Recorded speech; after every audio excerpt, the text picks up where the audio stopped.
Mereka itu dalam posisi yang sangat ketakutan, guys. Saat ini mereka sangat ketakutan karena mereka melihat Indonesia bisa mengembangkan teknologi finansial yang begitu canggih. Indonesia dapat tekanan dari Amerika karena masih menggunakan sistem QRIS dan sistem ini diperintahkan untuk diganti ke Mastercard atau ke Visa agar menguntungkan dagang Amerika. Alhamdulillah, selamat kepada Indonesia yang telah berhasil mengalahkan dominasi Visa dan Mastercard sebagai sebuah sistem transaksi keuangan.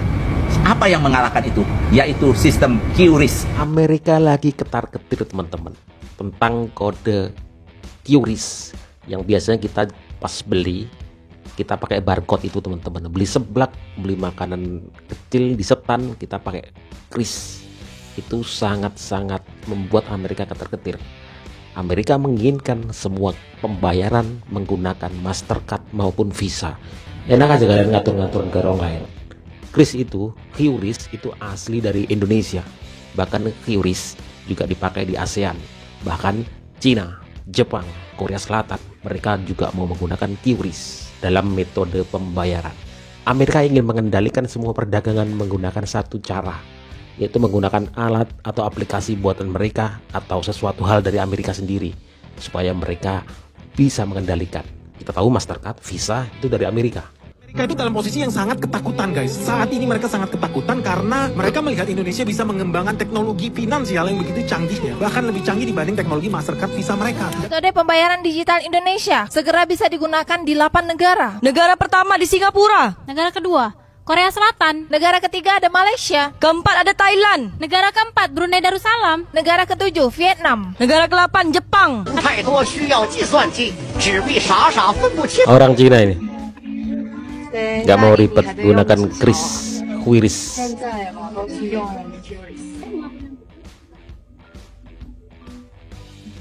Beres kan pakai QRIS. Indonesia dapat tekanan dari Amerika karena masih menggunakan sistem QRIS dan sistem ini diperintahkan untuk diganti ke Mastercard atau ke Visa agar menguntungkan dagang Amerika. Ternyata Indonesia enak banget. Bahkan QRIS dikatakan bakal ekspansi ke Cina, Jepang, Korea Selatan, Arab, dan India. Seperti yang kita tahu bahwa pada saat ini ada perang dagang yang berlangsung antara berbagai negara, dan yang paling utama yang jadi sorotan adalah perang dagang antara Amerika dan China. Ternyata Indonesia juga kena imbasnya, dan pada saat itu terkena tarif impor yang tinggi. Yang menjadi sorotan Amerika Serikat terhadap Indonesia adalah bagaimana Indonesia mulai mandiri dengan menggunakan digitalisasi keuangan. Tentu aja ini merupakan kemandirian sebuah bangsa dong. Sayangnya, Amerika Serikat mendesak Indonesia untuk tidak menggunakan QRIS dan beralih saja ke Mastercard atau ke Visa. Akhirnya menghadapi tekanan tersebut Indonesia tidak gentar, dan QRIS dikatakan bakal ekspansi ke Cina, Jepang, Korea Selatan, Arab, dan India. Pokoknya bagi Amerika Serikat, sistem QRIS ini akan membatasi akses perusahaan asing dan tidak melibatkan pemangku kepentingan internasional. Amerika Serikat lagi-lagi sewot, kali ini sasarannya QRIS. QR Code buatan Indonesia ini dituding jadi penghalang dagang. Alasannya, katanya perusahaan mereka nggak diajak ngobrol waktu aturan dibuat. Padahal QRIS justru tumbuh pesat di dalam negeri. Transaksinya naik 163% dalam setahun. Dipakai di warung kopi, ojek online, swalayan, sampai bandara. Bank Indonesia jawabnya santai. Kalau AS siap, kita juga siap. Tapi main di rumah orang, ya ikut aturan rumah. Visa dan Mastercard saja masih jadi raja di pasar kartu kredit Indonesia. Jadi, siapa sebenarnya yang dikucilkan? QRIS bukan soal tutup pintu, tapi soal bangun pintu sendiri. Kita punya hak bikin sistem sendiri di tanah sendiri. Dan siapapun boleh masuk, asal siap kerjasama, bukan nyetir dari luar. Lo tim yang percaya teknologi lokal atau yang masih nunggu approval dari luar negeri? Lokal dong, kita harus tumbuh. Teknologi lokal harus tumbuh. Alhamdulillah, selamat kepada Indonesia yang telah berhasil mengalahkan dominasi Visa dan Mastercard sebagai sebuah sistem transaksi keuangan. Apa yang mengalahkan itu?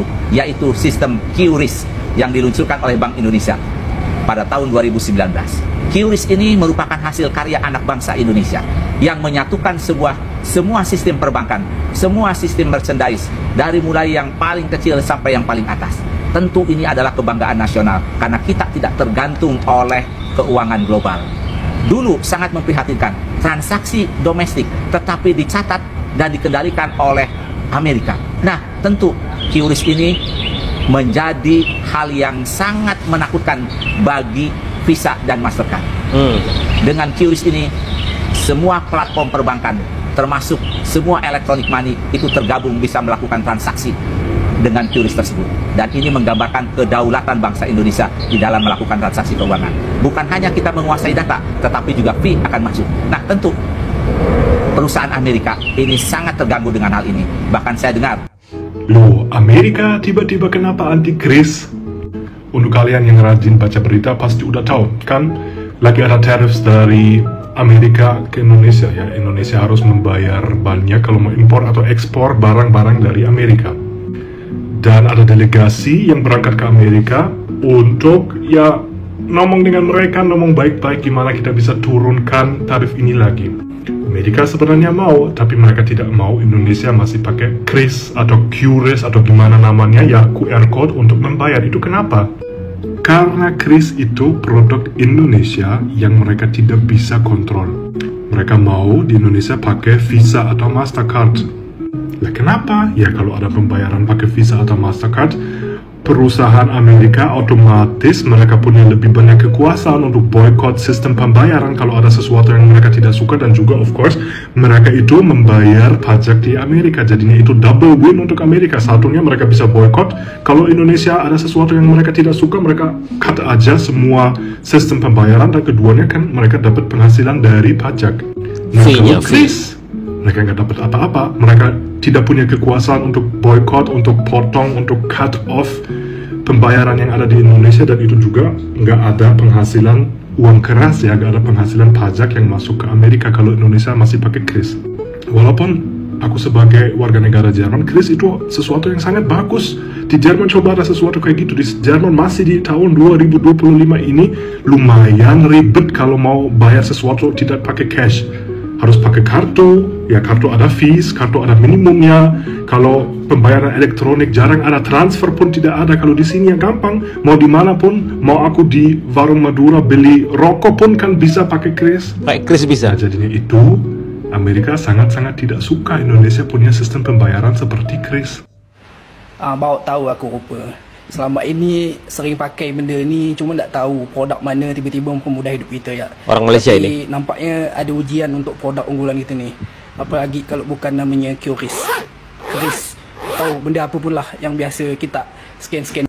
Pas nonton di channel Benix tu dijelaskan di situ tu kalau ternyata QRIS ni memang asli dari inisiatif di Indonesia lah ya. Karena itu untuk lokal ya, pembayaran itu dipermudah dan kenakan fee itu cuma 0,3%. Sementara untuk tarif dari Amerika seperti Mastercard sama Visa tu kena 1%.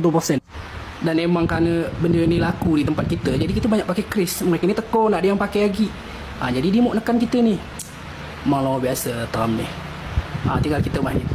Kalian setuju nggak kalau misalnya alat pembayaran pakai barcode atau QRIS yang sudah kita kenal itu diganti sama pembayaran Mastercard atau Visa punyanya Amerika? Ya, itulah permintaan Amerika Serikat hasil dari negosiasi tarif Trump kepada Indonesia. Karena Amerika terang-terangan bilang bahwasannya pembayaran QRIS yang punya Indonesia itu sedikit banyaknya merugikan Amerika Serikat. Alias Amerika nggak dapat untung dari itu karena itu punyanya Indonesia. Tapi kalau misalnya pemerintah nurut gitu aja, kapan Indonesia bisa berdiri sendiri alias mandiri? Perwakilan dagang mandiri digital bahwasannya sistem pembayaran Indonesia merupakan suatu proteksionisme terselubung yang bisa merugikan kepentingan global. Fakta bahwa Indonesia tengah membangun tembok digital yang menghalangi sistem dominasi global yang selama ini dikendalikan oleh Amerika.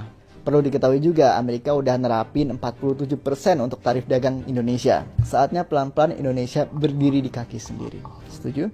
Lo tau nggak Amerika Serikat lagi ngegas Indonesia buat ninggalin kris dan balik lagi ke sistem mereka kayak Mastercard sama Visa. Padahal kris ini itu lambang kedaulatan kita di dunia digital, hasil inovasi lokal, dan sekarang malah mau dipaksa hapus. Ini bukan soal teknologi doang, tapi soal harga diri bangsa juga, bro. Jadi betul. Indonesia bikin kris biar semua pembayaran digital di sini bisa lebih efisien, murah, dan gak tergantung sama asing. Plus ada GPN juga, biar transaksi kita aman di dalam negeri, gak bocor keluar. Amerika gak suka nih, karena Visa dan Mastercard dibatasi. Makanya, mereka anggap ini hambatan perdagangan. Mereka mau Indonesia kasih akses lebih buat mereka, dan ini udah dimasukin laporan resmi mereka. Tapi Indonesia gak tinggal tinggal diam. BI bilang, kris ini sah, nggak ada aturan global. Data transaksi harus aman di negeri sendiri. Kita butuh transfer teknologi, dan ekosistem lokal harus berkembang. Banyak ekonom juga bilang, Amerika nggak bisa seenaknya maksa. Ini soal kedaulatan digital, man. Dan warganya langsung ramai dukung kris. Tagar kris trending. Semua bilang bangga sama sistem kita sendiri. Intinya, ini bukan cuma soal duit. Ini soal masa depan digital Indonesia yang nggak boleh dikendalikan asing. Kita harus berdiri di kaki sendiri, bro. Bahas QRIS yang mau diganti Visa sama Trump. Ini aku ngomongnya singkat, padat, jelas karena aku udah pernah bahas sebelumnya. Intinya adalah Visa.inc itu salah satu investornya adalah Vanguard, BlackRock, State Street, ada yang lain-lain. Dan Visa ini sudah ada di lebih 200 negara guys gitu ya. Buktinya aja, kita kan kartu debit, kartu kredit semuanya Visa. Selain itu juga ada Mastercard. Siapa? Investor dari Mastercard. Halo, Vanguard, BlackRock, dan State Street. Lalu kita lanjut, siapa pemilik saham dari Vanguard, BlackRock, dan State Street? Ya, itu mereka saling memiliki satu sama lain gitu. Yang mana ya kalian tahu gitu ya, salah satu tetengkot-tetengkotnya itu adalah keluarga yang depannya R, belakangnya itu D. I know. Jangan lupa kalau keluarga itu juga salah satu pengendorse dari satu organisasi yang bernama AIPAC yang suka bikin gala dinner di LA, Los Angeles, bukan Lenteng Agung ya guys ya. Dan AIPAC ini juga yang banyak sekali mengendorse senator-senator yang duduk di singgasana pemerintahan di Mama Rica sana gitu. Terus kalau kalian nanya tujuan dari keluarga ini apa sih, kok mereka tuh serakah banget gitu ya. Mereka itu nggak bekerja sendiri guys. Di belakang itu ada keluarga lain gitu ya, yang mana itu tidak tampil di publik. Yang namanya ada itu ya keluarga ini gitu. Tujuan utamanya itu adalah total control. Karena mereka tuh sekarang makin kebelet gitu untuk bikin tatanan dunia baru atau bikin orde baru yang mana semuanya diatur sama mereka. Jadi kalau kalian bilang si Trump bukan itu gitu. Trump itu hanya menjalankan tugasnya gitu karena sudah di-endorse. Mungkin karena kalian harus ingat ya, dia itu pernah bangkrut beberapa kali perusahaannya. Dan dia bisa naik lagi. Kalau dia bisa naik lagi ya kalian bayangkan saja. Orang tuh kalau udah bangkrut susah guys naiknya, kecuali kalau dia itu punya lobang atau punya orang-orang yang mau endorse dia. Siapa orangnya itu? Tebak aja sendiri. Amerika mulai nyenggol-nyenggol QRIS nih, bahkan dipakai sebagai lobby tarif dagang. Nah, buat kalian lobby yang belum tarif tahu dagang. QRIS itu buatan Indonesia loh ya. Quick Response Code Indonesian Standard. Dan menurut saya itu pasti dianggap sama Amerika itu mengancam keberadaan Visa, Mastercard, kan sama-sama alat pembayaran. Nah, ini nih ya sebagai gambaran ya. QRIS itu dalam triwulan pertama bulan 1, 2, 3 berarti ya, tahun 2025 itu transaksinya ada 2,6 miliar dan transaksinya, uangnya, perputarannya itu adalah 260-an triliun. Gede. Wow. Tahu nggak fee-nya QRIS berapa? 0,3%. Berarti kalau dari 260 triliun itu kurang lebih 0,3%, sekitar 800 miliar lah. Nah, coba kalau misalnya itu kita nggak pakai QRIS, kita pakai Visa Mastercard. Visa Mastercard fee-nya 1-3%. Kita ambil yang paling kecil, 1%. Itu berarti berapa? 2,6 triliun. Dalam 3 bulan, 2,6 triliun bakal berangkat ke Amerika. Tapi kalau pakai QRIS, 800 miliar masuk ke negara kita sendiri. Gimana pendapat Anda? Ayo, kita komen di kolom komentar, share ke teman-teman. Memang sudah saatnya kita itu berdiri sendiri, terutama tentang digital teman-teman. Kita tahu Amrik itu kayak gitu. Seluruh perdagangan global maunya lewat satu jalur, yaitu pakai mereka. Dia dapat fee pajak dari, taruh saja Mastercard, Visa. Berapa persen itu uang masuk sana. Ya, kalau kita pakai QRIS itu teman-teman, barcode. Biasanya kita bisa itu gunakan untuk ojol, beli seblak, beli nasi goreng. Itu kan kita pakai barcode, itu bisa. Di sekitar kita pun banyak sudah menggunakan QRIS. Jadi itu uangnya masuk ke kita, ke negara kita sendiri, pajaknya masuk ke kita. Begitulah cara Amerika untuk mengendalikan dunia dengan menggunakan tata caranya seperti itu. Bahkan sebagai lobby kemarin itu pajak impor itu, lobbynya QRIS. QRIS itu berkembang sangat pesat. Dalam 1 tahun sekitar 160%. Berapa triliun itu perputaran duit dari uang kita beli seblak, ojek online, kita beli nasi goreng, kita beli apapun itu yang pakai QRIS itu teman-teman. Dan sementara uang pajaknya itu masuk ke kemana? Ke dalam negeri kita sendiri, Indonesia. Kalau kita pakai Mastercard, Visa, lagian kalau seperti kita ini kalangan masyarakat yang menengah ke bawah nih, ngapain juga pakai Mastercard, Visa? Pakai QRIS gampang, di HP tinggal tempelin aja kodenya, barcode-nya, udah kita bisa melakukan transaksi. Maka dari itu teman-teman, mari gunakan produk ciptaan dalam negeri, terutama QRIS. Di HP kalian pasti ada lah QRIS kan. Kita bisa transaksi dimanapun, kita pergi kemanapun, berwisata kemanapun di seluruh Indonesia, kita bisa menggunakan QRIS. Ayo gunakan QRIS. Tantang dominasi Amerika. Assalamualaikum.